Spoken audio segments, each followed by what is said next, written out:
Attention please. This uploading is only for educational purpose. No intention to infringe copyrights. Learning English with subtitles GPITRAL. Follow us.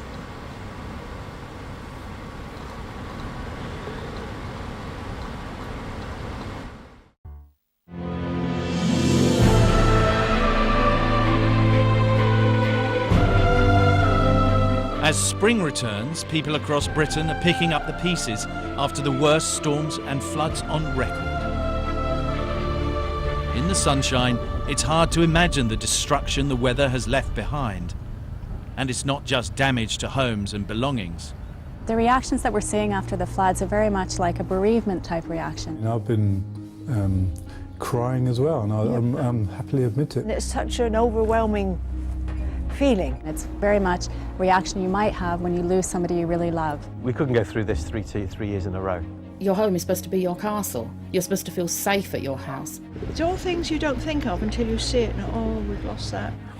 And didn't really expect the water to come in this high, to be honest. It's quite a shock. I know you're still house proud even now. Crying, tears, grief, despair, and not knowing how things will change, not knowing when you're going to feel happier again. In Somerset, they were powerless to stop the rising water.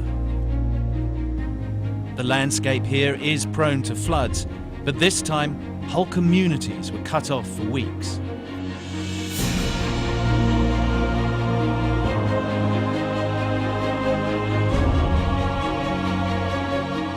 In the village of Moorland, no one could have predicted how high the water would get.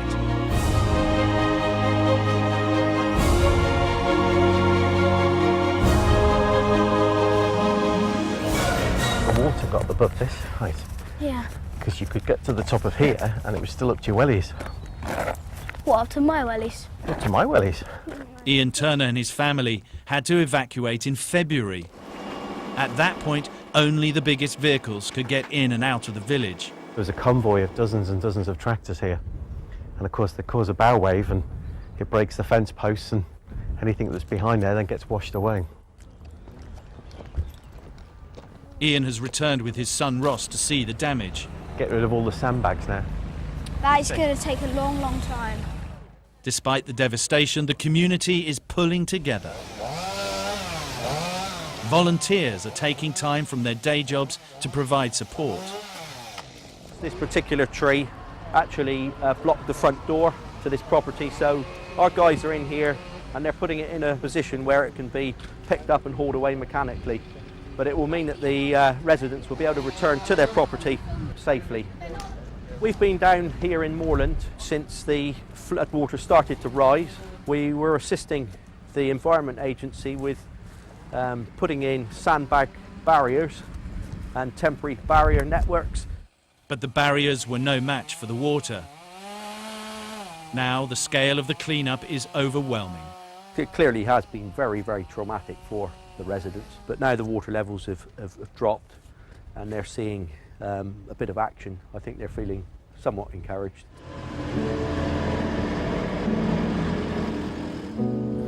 Been here in the village for all my life, just to see it completely destroyed. It's like coming into a full-on disaster zone. It's not the village that I got brought up in. And it's going to take a very long time to see it even resemble what it'd be like. I don't think it'll ever be the same again. Down the road in Fordgate, James Hall has been running his farm for just 3 years, and this is the second time he's had to start again. As a young farmer, he borrowed heavily to get his business started.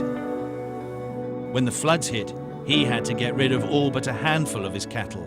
When it started coming up towards my parents' house, and we could actually see it was going to possibly get worse than last year. Absolutely.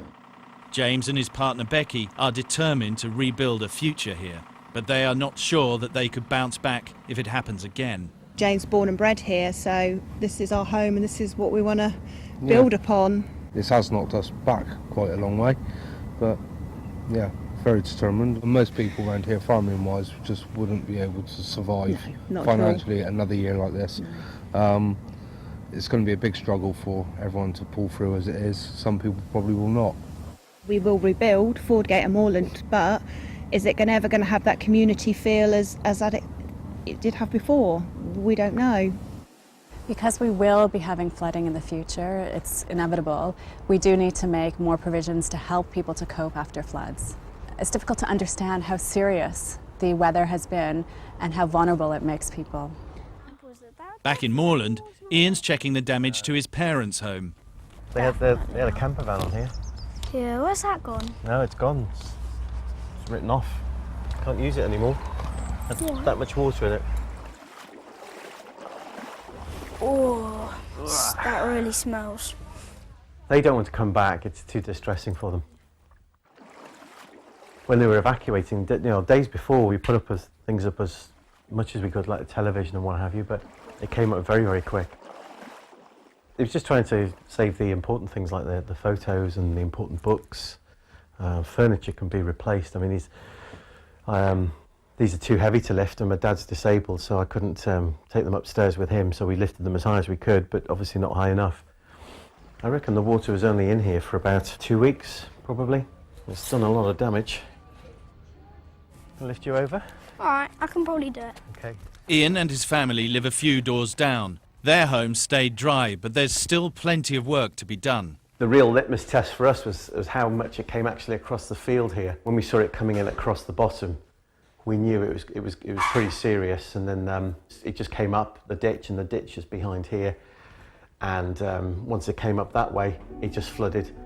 You know, standing here now, looking at the devastation out in the garden, I know it'll be repaired, but it's at the moment you just think, gosh, how can that ever get back to the green garden it was where the kids were playing? Many families have lived in Moorland for generations.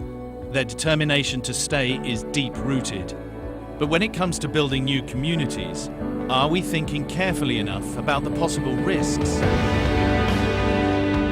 In Britain, our need for homes is higher than ever. The government and local councils are still under pressure to provide them. It's very easy to build new houses that they themselves won't flood. But the trouble is they push the water onto other areas, causing them to flood, and that is the difficulty, and that's what we're asking the government to recognise when it is making demands on local authorities. This is Longford, in the floodplain of the River Severn. These waterlogged fields are the site of a controversial scheme to build hundreds of new houses. Originally refused planning permission, it's now going ahead. The council says they've reviewed evidence and the site is classed as low risk. The new development will include special drainage systems to reduce surface runoff. There are a number of people, a number of local residents that have just managed to get away by inches. And the fact that we have people who aren't being flooded, who will be flooded going forward if this development takes place. And I'm one of those residents. Government policies in place in relation to development in the floodplain. We give advice to local planning authorities in terms of that, the flood risk. But many local councils are ignoring the advice from the Environment Agency. Last year, 560 new homes were given the go-ahead in areas at risk of flooding. We've been building in some really stupid places for quite a long time, and in places where it's just not safe to build, on floodplains where there's quite a high risk of flooding. If you build a property in an area that's going to flood every 5 years or every 10 years, that actually doesn't fuel growth. That's a false economy, and it's devastating for those people who buy those houses. So there are planning requirements in place, and what we need to see is a zero tolerance to inappropriate development in areas at risk of flooding.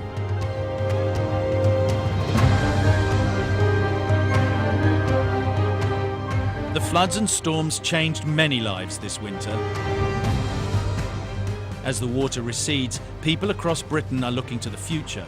I think the spring will bring renewed life to people and a renewed enthusiasm to make sure that when this happens again, we will be more prepared. The uncertainty is really not what we're going to get, but when we're going to get it. So it makes sense to plan for it now. But has the destruction we've seen changed our thinking? Have we got the vision and the resources to protect ourselves in future? I'm optimistic we can do it. The Victorians didn't sort of say, oh, this is all very difficult. They built the canals, they built the railways, they got on with it, but they had us leading the world. We should be having our homes protected, not being frightened of what's going to happen in the night or what we're going to wake up to in the morning. Hopefully now, if we've got the right leadership, we might get back to some more reality. Somebody might help, somebody might come up with the money. We can hope.